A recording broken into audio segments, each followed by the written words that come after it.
Summer సీజన్‌లో మనం ఏదన్నా చల్లగా తాగాలనుకుంటాం కదా! సో, అది కూడా ఏదైనా హెల్తీగా తాగితే మనకి రోజంతా ఎనర్జీ అలాగే ఉంటుంది. సో, అలాంటి ఒక రెసిపీ మా అమ్మయ్య వాళ్ళు చేసింది. ఆ రెసిపీ ఎలా చేసిందో చూసేద్దాం. ముందుగా మనం నానబెట్టుకున్న జీడిపప్పు, బాదం పప్పు, కొద్దిగా పాలు వేసుకొని దాన్ని మెత్తని పేస్ట్‌లా చేసుకొని పక్కన పెట్టుకోవాలి.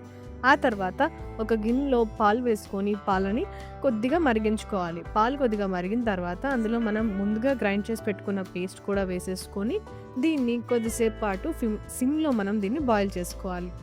ఇలా బాయిల్ చేసుకున్న దాంట్లో మనం మీకు స్వీట్ క్వాంటిటీని బట్టి అందులో షుగర్ కూడా వేసుకొని, షుగర్ కూడా కరిగేంత వరకు మనం దీన్ని బాయిల్ చేసుకోవాలి.